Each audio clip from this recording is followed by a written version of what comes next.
नमस्कार विद्यार्थी मित्रांनो, MPSC 365 या यूट्यूब चॅनलवर आपलं स्वागत आहे. विद्यार्थी मित्रांनो, आज आपण MPSC राज्यसेवा पूर्व व मुख्य परीक्षेची बुकलिस्ट पाहणार आहोत. ही बुकलिस्ट आशिष बारकुळ सर यांनी त्यांच्या FB पेजवर शेअर केली आहे. आशिष बारकुळ सरांनी 2018च्या राज्यसेवा परीक्षेत राज्यात प्रथम क्रमांक पटकावला आहे. सरांना मुख्य परीक्षेत 519 व मुलाखतमध्ये 59 असे टोटल 578 मार्क्स मिळाले आहेत. तर चला आपण सरांनी दिलेली बुकलिस्ट पाहूया. सर्वप्रथम आपण पूर्व परीक्षेची बुकलिस्ट पाहूया. सरांनी पूर्व परीक्षेच्या पेपर 1 म्हणजेच जनरल स्टडीजच्या पेपरसाठी खालील बुक्स सांगितलेली आहेत. सर्वप्रथम आपण इतिहासासाठी सरांनी कोणती बुक्स प्रिफर करायला सांगितले आहेत हे पाहूया. सरांनी 6वी स्टेट बोर्ड तसेच लुसेंट GK मधून एन्शियंट व मेडिवल हिस्ट्री करण्यास सांगितलेले आहेत. लुसेंट GK हे जनरल नॉलेजचं बुक आहे, ज्यामध्ये सर्व विषयाची एक थोडक्यात माहिती दिलेली आहे. त्याच्यामध्ये इतिहास, जॉग्रफी तसेच पॉलिटी, इकॉनॉमिक्स, सायन्स अशा बऱ्याचशा टॉपिकबद्दल थोडी माहिती दिलेली आहे. हे बुक रिव्हिजन करण्यासाठी किंवा एन्शियंट आणि मेडिवल हिस्ट्री असे फॅक्च्युअल जो पोर्शन आहे त्यासाठी चांगला आहे. सरांनी आधुनिक भारतासाठी स्पेक्ट्रम किंवा ग्रोवर यापैकी एक बुक वापरण्यासाठी सांगितलेलं आहे. स्पेक्ट्रम हे इंग्लिशमध्ये दिलेलं बुक आहे. एक IPS ऑफिसर यांनी हे बुक लिहिलेलं आहे. तर ग्रोवर हे मराठीत पुस्तक आहे. ग्रोवरचं आधुनिक भारताचा इतिहास असं पुस्तकाचं नाव आहे. तर चला आता आपण भूगोलसाठी सरांनी कोणते बुक्स सांगितलेले आहेत ते पाहूया. भूगोलासाठी 5वी ते 12वी स्टेट बोर्डाची पुस्तकं तसेच 11वीचं NCERTचं पुस्तक सरांनी सांगितलेलं आहे. 11वीच्या NCERTमध्ये भूगोलाचे 2 पुस्तकं आहेत. दोन्ही पुस्तकं चांगले आहेत, ते आपण करून घ्यावे. तसेच सरांनी जॉग्रफीचं बेसिक पक्क करण्यासाठी ब्रुनाल्सचे जॉग्रफीचे व्हिडिओज बघायला सांगितले आहेत. आपण यूट्यूबवर गेल्यानंतर ब्रुनालचे जॉग्रफीचे लेक्चर्स सर्च केले तर आपल्याला एक 50-60 लेक्चर्स भेटतील, ज्यामधून जॉग्रफीचं बेसिक चांगलं होईल. सरांनी हे आपल्याला रेफर केलेलं आहे. तर तिसरा टॉपिक आहे एन्व्हायरमेंट. एन्व्हायरमेंटसाठी सरांनी शंकर IAS किंवा तुषार घोरपडे सरांचे पुस्तक सांगितलेले आहेत. जे विद्यार्थी UPSC MPSC दोन्ही करतात त्यांच्यासाठी शंकर IAS प्रिफर करणं सोपं जाईल, कारण की UPSCचे विद्यार्थी UPSCसाठी शंकर IAS करतच असतात. त्यामुळे त्यांना राज्यसेवा द्यायची असेल तर त्यांनी शंकर IASच वाचावे. तसेच हे शंकर IAS हे बुक इंग्लिशमध्ये आहे. जर ज्या विद्यार्थ्यांना मराठीतून एन्व्हायरमेंट म्हणजेच पर्यावरण वाचायचं असेल त्यांनी तुषार घोरपडे सरांचं पुस्तक वापरावं. चौथा टॉपिक आहे इकॉनॉमी. इकॉनॉमीसाठी सरांनी कोळंबे आणि देसले या दोघांचे बुक रेफर करायला सांगितलेत, पण सिलेक्टिव्ह वाईज रेफर करायला सांगितलेले आहेत. कोळंबे यांच्या बुकमधून पॉवर्टी, सस्टेनेबल डेव्हलपमेंट, तर देसले यांच्या बुकमधून 5 इयर्स प्लॅन तसेच अजून काही महत्त्वाचे टॉपिक असतील तर ते करायला सरांनी सांगितलेले आहेत. येथे एक सांगायची गोष्ट की देसले सरांचे इकॉनॉमिक्सचे 2 पुस्तकं आहेत. अर्थशास्त्र 1 भाग 1 आणि अर्थशास्त्र भाग 2. दोन्ही पुस्तक वाचायला काही हरकत नाही. खूप चांगले पुस्तकं आहेत व हे पुस्तके तुम्हाला मेन्सला सुद्धा कामाला येतील. त्यामुळे हे दोन्ही पुस्तके प्रीच्या वेळेसच वाचून घेतली तर खूप चांगलं होईल. तुम्हाला याचा नक्कीच फायदा होईल. तसेच सरांनी पॉलिटीसाठी लक्ष्मीकांत मराठी किंवा इंग्लिशमध्ये किंवा कोळंबे सरांचे बुक सांगितले आहेत. पॉलिटीसाठी लक्ष्मीकांत हे खूप बेस्ट बुक आहे. आपण म्हणू केलं युनिव्हर्सल बुक आहे. खूप चांगलं पुस्तक आहे. तसेच के सागर यांनी लक्ष्मीकांतच्या इंग्लिश बुकचं मराठीत भाषांतर केलं आहे. सो तुम्हाला इंग्रजी किंवा मराठी ज्याही लँग्वेजमधून सोपं जाईल त्या लँग्वेजमधून तुम्ही लक्ष्मीकांत अभ्यासू शकता. पूर्वपरीक्षेला पॉलिटीवर 15 क्वेश्चन येतात. तसे आपण प्रिव्हियस पेपरचं ॲनालिसिस केलं तर लक्ष्मीकांतमधून एक 10 ते 12 क्वेश्चन डायरेक्टली येतात. त्यामुळे पॉलिटीसाठी फक्त लक्ष्मीकांत करा, ते कोणत्याही भाषेतून करा, मराठी किंवा इंग्रजी. आणि सरांनी हेच प्रिफर करायला सांगितलेलं आहे. तसेच विज्ञान या टॉपिकसाठी सरांनी 8वी 9वी 10वी यांचे क्रमिक पुस्तके किंवा भस्के सरांचं सायन्सचं पुस्तक आहे, खूप चांगलं पुस्तक आहे, ते करू शकता. तसेच लुसेंट जी के, जे आपण वर बघितलं की हे एक जनरल नॉलेजचं कंबाईन बुक आहे. त्यामधून सायन्स टॉपिक्सचे एक 50-60 पेज आहेत, ते वाचून घ्यायला सरांनी सांगितलेले आहेत. तसेच सरांनी करंट अफेअर्स, पृथ्वी परिक्रमा याचं एक मंथली मॅगझिन येतं महिन्याला, ते वाचून घ्यावं. तसेच अभिनव यांचं एक इयर बुक येतं वार्षिक, म्हणजेच 2020च्या राज्यसेवेसाठी तुम्हाला 19चं वार्षिक बुक भेटेल अभिनवचं, जे जानेवारी ते डिसेंबर असं एक वार्षिक बुक आहे, ते सरांनी वाचायला सांगितलेलं आहे. तर चला आता आपण राज्यसेवा पूर्व परीक्षेच्या पेपर 2 म्हणजेच सीसॅटच्या पेपरसाठी सरांनी काय सांगितलं आहे ते पाहूया. सरांनी सीसॅटसाठी प्रनिल गिल्डा सरांचं गायडन्स, जे आपल्याला यूट्यूबवरही त्यांचे लेक्चर भेटतील. प्रनिल गिल्डा सर हे DYSP आहेत. त्या सरांनी सीसॅटसाठी प्रनिल गिल्डा सरचं लेक्चर्स बघायला, तसेच त्यांचं गायडन्स घ्यायला सांगितलं आहे. तसेच सीसॅट डिकोडेड हे बुक आपण वापरायचं आहे. तसेच क्वांट रिझनिंग बेसिक्ससाठी RS अग्रवाल किंवा अनिल अंकलगी सर यांचं बुक वापरायचं आहे. बरेचसे विद्यार्थी अग्रवालचं पुस्तक वापरतात. RS अग्रवाल हे खूप चांगलं बुक आहे, तर तुम्ही क्वांटसाठी RS अग्रवाल यूज करू शकता. तर विद्यार्थी मित्रांनो, आता आपण सरांनी मुख्य परीक्षेसाठी कोणती बुक्स प्रिफर करायला सांगितले आहेत ते पाहूया. मुख्य परीक्षेचा पहिला पेपर मराठी इंग्लिश ऑब्जेक्टिव्हसाठी सरांनी कोणती बुक सांगितली आहेत ते पाहूया. सरांनी मराठीच्या पोर्शनसाठी मोरा वाळंबे यांचं बुक सांगितलं आहे. मोरा वाळंबेचं हे मराठी ग्रामरचं बुक खूप बेस्ट आहे. मोस्टली यातूनच प्रश्न पडतात. हे बुक आपल्याला नक्की करायचं आहे. तसेच इंग्रजीसाठी सरांनी बाळासाहेब शिंदे किंवा पाल अँड सुरी यांचं बुक सांगितलं आहे. तुम्ही या दोन्हीपैकी जे तुम्हाला पुस्तक सोपं जाईल ते वाचू शकता. तसेच सरांनी आयोगाच्या प्रिवियस इयरचे क्वेश्चन कवर केलेलं किशोर लवटे सरांचं एक ज्ञानदीप प्रकाशनाचं बुक आहे, ते प्रेफर करायला सांगितलं आहे. किशोर लवटे सरांनी एक मराठी इंग्लिश MCQ जे प्रिवियस इयरला आलेले आहेत बऱ्याचशा परीक्षेमध्ये, STI PSI एक्साईज असो किंवा राज्यसेवा असो, यांचं एक असं कंबाईन बुक केलं आहे. त्यातून तुम्ही मराठी इंग्लिश ऑब्जेक्टिव्हच्या MCQची प्रॅक्टिस करू शकता. तसेच सरांनी STI PSI एक्साईजचे जे लँग्वेजचे पेपर आहेत, म्हणजे STI PSIसाठी सुद्धा लँग्वेजचा पेपर होतो मराठी इंग्लिश ऑब्जेक्टिव्ह, जे जसा राज्यसेवेला ऑब्जेक्टिव्हचा पेपर असतो तसाच STI PSIला पण असतो. आता जी कंबाईन एक्झाम होते, म्हणजे आपण गट ब ची कंबाईन एक्झाम आहे, त्याच्यातल्या मेन्सचा जो इंग्लिश आणि मराठीचा ऑब्जेक्टिव्ह पेपर आहे तो टाईम लावून सोडायला सरांनी सांगितलेला आहे. तसेच पेपर 2 जो मराठी इंग्लिशचा डिस्क्रिप्टिव्ह पेपर असतो, म्हणजे सब्जेक्टिव्ह पेपर असतो, जिथे आपल्याला उत्तरे लिहावं लागतात, जिथे आपल्याला मराठीच्या पेपरमध्ये निबंध, सारांश लेखन व भाषांतर, तसेच इंग्लिशच्या पेपरमध्येही एसे, ट्रान्सलेशन आणि प्रेस रायटिंग लिहावं लागतं. सरांनी मराठीच्या डिस्क्रिप्टिव्हसाठी मोरा वाळंबे किंवा आकाश लिगाडे सर यांच्या पुस्तकांमध्ये भाषांतर, तसेच 1/3 म्हणजे सारांश लेखन कसा करावा हे सांगितले आहे, ते वाचून घ्यायला सांगितलं आहे. तसेच सरांनी या बुक्समधील काही सॅम्पल एसे म्हणजे निबंध अभ्यास करायला सांगितलेले आहेत. म्हणजे यावरून तुम्हाला कळेल की भाषांतर, सारांश लेखन, निबंध कसं लिहायचा असतो.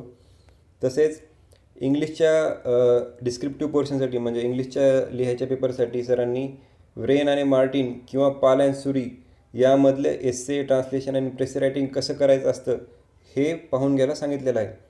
तसेच सरांनी काही टॉपिक्सचे कोट्स, म्हणजे काही फेमस कोट्स असतात, मोठमोठ्या विचारवंतांनी कोट्स दिलेले असतात, हे यांचा संग्रह करून ठेवायला सांगितलेलं आहे. म्हणजे परीक्षेला जायच्या आधी आपण हे कोट्स वाचतील तर ते आपल्याला निबंधामध्ये यूज करायला येतात. सरांनी हे टॉपिक सांगितलेले आहेत: वुमन, यूथ, ॲग्रिकल्चर, फार्मर. तसे अजून आपल्याला बरेच टॉपिक ॲड करता येईल, एज्युकेशन, लाईफ, काही मोटिवेशनल अजून कोट्स असतील की जे यूज करता येतील ते आपण करून जावे. तसेच मराठीतील काही फेमस कविता असतील तर त्या मराठीतील कविता आपण कराव्यात, कारण ते निबंधामध्ये वापरता येतात. तसेच काही अभंग असतील, तुकारामांचे असतील, असे बरेचसे गोष्टी तुम्ही एसेसाठी तयार करून ठेवू शकता. सरांनी वुमन, यूथ, ॲग्रिकल्चर, फार्मर यावर जास्त फोकस देऊन याचे कोर्स तर आपल्याला रेडी ठेवायचेच आहेत. तर चला आता आपण पेपर 3 म्हणजे जनरल स्टडीजचा पहिला पेपर यासाठी सरांनी कोणते बुक सांगितले आहेत ते पाहूया. सरांनी जनरल GS1 हा पेपर इतिहास व भूगोल व काही ॲग्रिकल्चरचा पार्ट असतो. तर आपण टॉपिक वाईज पाहूया. सरांनी GS1च्या इतिहासासाठी, महाराष्ट्र इतिहासासाठी 11वी स्टेट बोर्डाचं बुक, तसेच गाठाळ किंवा कठारे या दोघांपैकी एक बुक वापरायला सांगितलेलं आहे. तसेच आधुनिक भारताच्या इतिहासासाठी सरांनी स्पेक्ट्रम किंवा ग्रोवर अँड वेलेकर यांचं पुस्तक वापरायला सांगितलेलं आहे. तुम्ही इथे स्पेक्ट्रमच कंटिन्यू करू शकता, कारण की स्पेक्ट्रम हे बरेच विद्यार्थी प्रिलिम्ससाठी वापरतात. तर चॉईस तुमचा आहे, तुम्हाला जे पुस्तक इझी वाटतं त्यातून करायचं आहे. दोन्ही वाचत बसायचं नाही आहे, एकच प्रेफर करायचं आहे. आपल्याला मटेरियल कमी आणि रिव्हिजन जास्त करायचं आहे. तसेच सरांनी स्वातंत्र्यानंतरच्या भारताच्या इतिहासासाठी politics in India since independence हे खूप चांगलं 12वीचं NCERTचं बुक आहे. याच्यातून तुम्ही पोस्ट इंडिपेंडन्स म्हणजे आपल्याला स्वातंत्र्य मिळाल्यानंतर भारतामध्ये ज्या महत्त्वाच्या घडामोडी घडलेल्या आहेत हे टॉपिक यातून करू शकता. तसेच समाधान महाजन सरांचे युनिक पब्लिकेशनचे एक बुक आहे इतिहासाचं, ते करू शकता सिलेबसनुसार. असं सरांनी फोकसली म्हणजे स्पेसिफिकली सांगितलं आहे की सिलेबसनुसारच हे बुक करा. तसेच सरांनी भूगोलासाठी म्हणजे पेपर GS1च्या भूगोलासाठी सौदी यांचं भूगोल व कृषी मराठी माध्यमातून वाचन जे विद्यार्थी आहेत, म्हणजे जे विद्यार्थी मराठीतूनच वाचणं प्रिफर करतात त्यांच्यासाठी सरांनी सौदीचं भूगोल व कृषी हे बुक सांगितलेलं आहे. तसेच NCERTचे 11वीच्या NCERTचे 2 भूगोलाचे बुक्स आहेत ते वाचून घ्यावे. हे इंग्लिश तसेच तुम्हाला हिंदीमधूनही भेटून जातील. तसेच JC लॉंगचं एक खूप चांगलं बुक आहे जॉग्रफीसाठी, ज्यातून बेसिक जॉग्रफी आपलं चांगलं होतं. हे बुक इंग्लिशमध्ये आहे. सो जे विद्यार्थी इंग्लिशमधून वाचणं प्रेफर करतात त्यांनी JC लॉंग वाचावं. तसेच सरांनी 5वी ते 12वीची क्रमिक पुस्तके वाचायला सांगितलेली आहेत. महाराष्ट्राचा भूगोल सरांनी सौदी किंवा दीपस्तंभ यापैकी एकातून करायला सांगितलेलं आहे. तसेच environment geography syllabus wise Shankar IS किंवा तुषार घोरपडे सर यांच्या पुस्तकातून करायचं आहे. सरांनी आपण म्हणजे जे विद्यार्थी प्रिलिमसाठी जे बुक वापरतील, म्हणजे आपण सांगितलं की प्रिलिममध्ये तुम्ही शंकर IS किंवा तुषार घोरपडे सरांचं पुस्तक वापरू शकता. सो प्रिलिमला तुम्ही जे या पुस्तकातून वाचलं आहे त्याच पुस्तकातून वाचायचं आहे. तसेच सरांनी यातील काही टॉपिक्स आहेत CRI 1 आणि 2 यासाठी इंटरनेटचा वापर करायला सांगितलं आहे. आपल्याला इथे एक नमूद करावं लागेल की इंटरनेटचा मेन्सच्या एक्झामसाठी खूप फायदा होतो. आपण मेन्सचा सिलेबस बघितल्यानंतर आणि त्याच्यातले काही टॉपिकबद्दल आपल्याला डेप्थमध्ये जाऊन अभ्यास करायचा असेल किंवा पुस्तकात त्याच्याबद्दल जास्त माहिती नसेल तर आपण इंटरनेटचा इथे एक चांगला वापर करून ते लिहून घ्यावं की त्याबद्दल काही विशेष माहिती असेल तर. जसं CRI 1 आणि 2 हे मेन्सचा पॉईंट आहेत, हे जास्त पुस्तकात डेप्थमध्ये नाही आहेत, ते तुम्ही इंटरनेटवर पाहू शकता. सरांनी इंटरनेटचा चांगला वापर करायला सांगितलेला आहे. तसेच रिमोट सेन्सिंग नावाचा टॉपिक आहे, त्यासाठी सर म्हणतात की त्यांनी फक्त प्रिव्हियस इयरचे जे क्वेश्चन आहेत ते वाचले व त्यांचं एक्सप्लेनेशन वाचलं, म्हणजे त्यांच्या उत्तराचं एक्सप्लेनेशन वाचलं आणि जे क्वेश्चन आले ते मागच्या वर्षामध्ये 4-5 वर्षात त्यांचं ते जे टॉपिक आहे त्याबद्दलच सरांनी एक्सप्लेनेशन वाचलेलं आहे. तर तुम्ही रिमोट सेन्सिंगसाठी कोणतं विशेष पुस्तक पण वापरू शकता किंवा इंटरनेटवर सर्च करू शकता. सरांनी जास्त काही याचा विशेष असं काही सांगितलं नाही. सरांनी सांगितलं की फक्त प्रिव्हियस इयरचे क्वेश्चन बघा, ते तुम्हाला 20-30 क्वेश्चन मिळतील व त्याचं एक्सप्लेनेशन बघा. तसेच पेपर 1च्या ॲग्री पार्टसाठी सरांनी 11वी-12वीची क्रमिक पुस्तके, तसेच कत्यायन अरुण यांचं एक चांगलं पुस्तक आहे ॲग्रिकल्चरचं पार्ट 2 व्हॅल्यूम आहेत. तर सरांनी हे सिलेबस वाईज करायला सांगितलं आहे. मोठं पुस्तक आहे तर ते पूर्ण पुस्तक वाचायची गरज नाही, आपल्याला सिलेबस वाईज करायचं आहे. बरं झालं सरांनी ते सांगितलं की ओन्ली सिलेबस वाईज. आपण इथे एक पॉईंट नमूद करूया की मेन्सच्या सिलेबसनुसारच आपल्याला वाचायचं आहे. म्हणजे हे सगळे पुस्तकं सरांनी जे दिले ते पहिल्या पेजपासून लास्टच्या पेजपर्यंत वाचायचं अशी काही गरज नाही आहे. मेन्सच्या सिलेबसमध्ये तो पॉईंट बघायचा आणि तो पुस्तकात कुठे आहे तो बघायचा आणि सिलेबस वाईजच अभ्यास करणं खूप चांगलं राहील. एक पहिल्या पेज टू शेवटपर्यंत असं पुस्तकं वाचण्यापेक्षा सिलेबस वाईज अभ्यास करावा. तर चला आता आपण सामान्य अध्ययन दुसरं म्हणजे GS2च्या पेपरसाठी सरांनी कोणती पुस्तके सांगितली आहेत ते पाहूया. सरांनी यात पहिल्यांदा सांगितलं आहे की इंडियन पॉलिटीसाठी लक्ष्मीकांतचं पुस्तक वापरावं. हे संपूर्ण पुस्तक वाचून काढणे. लक्ष्मीकांतचं पूर्ण पुस्तक वाचून काढायला सरांनी सांगितलं आहे. हे याचा फायदा तुम्हाला नक्कीच होईल, कारण की GS2च्या पेपरमध्ये तसेच प्रिलिममध्ये पॉलिटीचे बरेचसे क्वेश्चन हे लक्ष्मीकांतमधूनच येतात. सरांनी एक इथं विशेष बाब सांगितली आहे की प्रत्येक टॉपिकमध्ये असलेले बॉक्सेस व रेफरन्सेस हे पण छान करायला सरांनी सांगितले आहेत. लक्ष्मीकांतच्या प्रत्येक टॉपिकनंतर काही बॉक्सेस व रेफरन्सेस आहेत. हे बॉक्सेस व रेफरन्सेस खूप चांगल्या प्रकारे करायला सरांनी सांगितलं, कारण की यावर मेन्समध्ये डायरेक्ट क्वेश्चन येतात. तसेच सरांनी असं सांगितलं आहे की जे विद्यार्थी मराठीतून अभ्यास करतात त्यांच्यासाठी सुद्धा के सागर पब्लिकेशननी लक्ष्मीकांतचं भाषांतर केलं आहे. ते तुम्ही वाचू शकता किंवा कोळंबे सरांचं पुस्तक वापरू शकता. दोघांपैकी कोणतंही एक पुस्तक तुम्ही चांगलं करावं. तसेच सरांनी सांगितलं की टॉपिक वाचल्यानंतर त्या टॉपिकवरचे MCQ सॉल्व करायचे आहेत. लक्ष्मीकांतचंच एक ऑब्जेक्टिव्ह इंडियन पॉलिटी नावाचं MCQचं पुस्तक आहे, ते तुम्ही वापरू शकता. किंवा मार्केटमध्ये दुसरं कोणतं पुस्तक तुम्हाला आवडलं असेल MCQ पॉलिटीवरच्या MCQचं, तर ते तुम्ही वापरू शकता. सरांनी अजून एक तिसरं बुक सांगितलं आहे, गव्हर्नन्स इन इंडिया. हे पण लक्ष्मीकांतचंच बुक आहे.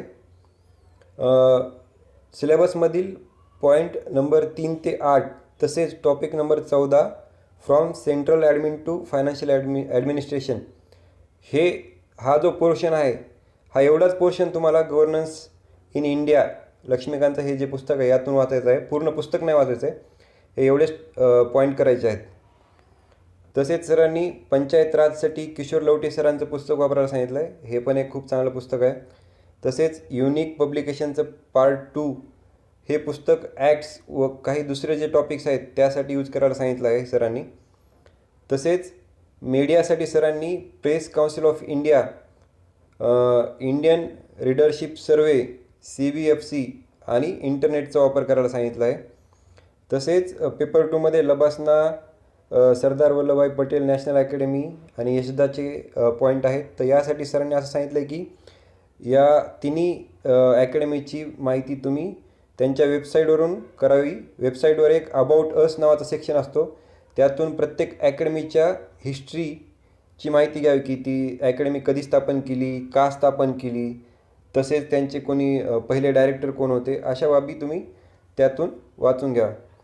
तर चला आता आपण पाहूया की GS3 म्हणजे सामान्य अध्ययन 3साठी सरांनी कोणते बुक सांगितले आहेत. सरांनी यासाठी पहिलं पुस्तक सांगितलेलं आहे IP सर्स सक्सेस अकॅडमीचे HRDची बुक बाय दिलीप खाटेकर. हे HRDचा पेपर आहे. यासाठी सरांनी पहिलं पुस्तक सांगितलं आहे IP सर्सचं सक्सेस अकॅडमीचं पुस्तक आहे, ते वापरावं. तसेच प्रिव्हियस इयरचे क्वेश्चन ॲनालिसिस करावे व टॉपिक वाईज प्रमाणे ते बघावे. तसेच सरांनी कोळंबे सरांचं HRD इंटरनॅशनल ऑर्गनायझेशनचा टॉपिक खूप मस्त दिला आहे असं सरांचं म्हणणं आहे. तर तुम्ही इंटरनॅशनल ऑर्गनायझेशनचा टॉपिक कोळंबे सरांच्या HRDच्या पुस्तकातून करावा असे सर म्हणतात. तर तिसरं पुस्तक सरांनी सांगितलं आहे डेव्हलपमेंटचं, जे दीपस्तंभ प्रकाशनचं पुस्तक आहे. तसेच सरांनी इथं सांगितलं की GS कोरचं इंडियन इयरबुकची समरी वाचावी. GS कोर नावाची एक इन्स्टिट्यूशन आहे जी UPSCसाठी क्लासेस घेते. तर त्यांच्या साईटवर तुम्हाला इंडियन इयरबुकचं समरी भेटेल, त्या वर्षीची इंडियन इयरबुकची समरी भेटेल. ती तुम्ही डाउनलोड करावी व वाचून घ्यावी. तर सर म्हणतात की इंडियन इयरबुकमधून सिलेबस वाईज जे सिलेबसमध्ये टॉपिक दिलेले आहेत, यूथ, ट्रायबल, वुमन, चाइल्ड, हे करंटचं टॉपिक तुम्ही इयरबुकमधून त्या इयरबुकच्या समरीतून कवर करावे. तर चला आता आपण पाहूया की सरांनी GS4साठी कोणते पुस्तकं सांगितलेत. तर GS4साठी इकॉनॉमी सायन्स अँड टेक्नॉलॉजीचा पेपर आहे. याच्यात सरांनी कोणते बुक सांगितलेत ते आता आपण पाहूया. इकॉनॉमीसाठी सरांनी कोळंबे सरांचे अर्थशास्त्राचं पुस्तक, तसेच देसले सरांचे अर्थशास्त्र दीपस्तंभ प्रकाशन. विशेषतः सरांनी इथं जोर देऊन सांगितलं आहे की विशेषतः देसले सरांच्या अर्थशास्त्रातून ॲग्रोनॉमी, कोऑपरेटिव्ह इंडस्ट्री आणि रिलेटेड टॉपिक्स हे टॉपिक त्यातून करून घ्यावे. तसेच दीपस्तंभ देसले सरांचे क्वेश्चन बँक जी आहे ती सरांनी प्रेफर करायला सांगितलेली आहे. तसेच टॉपिक झाला की क्वेश्चन सोडवले तर टॉपिक चांगला होतो. म्हणजे तुम्ही तो टॉपिक बुकमधून वाचला तर लगेचच त्यावरची MCQ सॉल्व करावे, म्हणजे तुम्हाला तो टॉपिक जास्त कळेल व तुमचे कुठं लूप होल्स आहेत, म्हणजे तुम्ही तुमच्या वाचण्यामध्ये कुठं गॅप राहिला आहे हे तुम्हाला कळेल व तुम्ही ते कवर करू शकता. सरांनी सायन्स अँड टेक्नॉलॉजीसाठी कोळंबे सर यांचं बुक सांगितलं आहे. त्यातून स्पेस, एनर्जी तसेच न्यूक्लिअर टेक्नॉलॉजी करण्यासाठी सांगितलं आहे. तसेच सरांनी या पोर्शनसाठी इंटरनेटचा चांगला वापर करायला सांगितलं आहे. यामधून इस्रो, न्यूक्लिअर पॉलिसी, सरांनी न्यूक्लिअर पॉलिसी विकिपीडियावरून वाचायला सांगितलेली आहे. तसेच डिझास्टर मॅनेजमेंटसाठी सरांनी इंटरनेटचा वापर करून रिलेव्हंट माहिती गोळा करायला सांगितलं आहे. इथे एक बाब सांगायची म्हणजे डिझास्टर मॅनेजमेंटवर एक 5 क्वेश्चन येतात आणि ते सिलेबसमध्ये दिलेले पॉईंटच आपण नीट इंटरनेटवर सर्च करावे, त्यांची माहिती गोळा करावी. तसेच पास्ट इयर पेपरचे जे काही क्वेश्चन्स आहेत डिझास्टर मॅनेजमेंटवरचे ते पण सॉल्व करावे. बरेच क्वेश्चन रिपीट पण होतात. तसेच सरांनी बायोटेक्नॉलॉजीसाठी भस्के सरांचं बुक वापरायला सांगितलं आहे. बायोटेक्नॉलॉजीवर सरांचं एक चांगलं बुक आहे, ते तुम्ही वापरून घ्यावं. तर सरांनी ही बुक लिस्ट आपल्याला दिलेली आहे पूर्व मुख्य परीक्षेसाठी. सरांनी ही त्यांच्या फेसबुक पेजवर सगळ्यांसाठी शेअर केलेली आहे. ती आज आपण इथं एक्सप्लेन करून सांगितलेली आहे. शेवटी काही बाब सांगायची म्हणली तर सरांनी कोणतेही पुस्तके असू राज्यसेवेसाठी हे पूर्ण वाचायचे नसतात, ते सिलेबस वाईज नीट वाचायचे असतात. काही पूर्ण वाचण्यासारखे पुस्तके हे म्हणजे स्पेक्ट्रम, लक्ष्मीकांत हे पूर्ण वाचलं तर फायदा होईल, पण बरेच त्याच्यात पुस्तके आहेत की जे पूर्ण वाचायचे नाही आहेत. एक सिलेबसच्या पॉईंटनुसार ते पुस्तकं वाचायचे आहेत, कारण की एवढे सर्व पुस्तकं वाचायचे म्हणले तर आपल्याला टाईम पुरणार नाही. तर काही मोजकेच पुस्तके पूर्ण वाचावी व बाकीच्या पुस्तकातून सिलेबस वाईज रेफर करावे. तुम्हाला हा व्हिडिओ आवडला असेल तर याला लाईक करा, मित्रांसोबत शेअर करा. तसेच तुम्हाला काही डाऊट असेल तर कमेंट सेक्शन बॉक्समध्ये लिहून कळवा. तसेच आम्ही सरांच्या या बुक लिस्टचं PDF बनवलं आहे, ते कमेंट सेक्शनमध्ये त्याची आपण लिंक टाकत आहोत. तिथून तुम्ही ही बुक लिस्ट डाउनलोड करू शकता. तसेच तुम्हाला काही डाऊट असेल किंवा सजेशन असेल तर कमेंट बॉक्समध्ये लिहा, आम्ही त्याला नक्कीच उत्तर देऊ. आम्हाला अशी खात्री आहे की या लेक्चर व्हिडिओचा तुम्हाला नक्कीच फायदा होईल. धन्यवाद.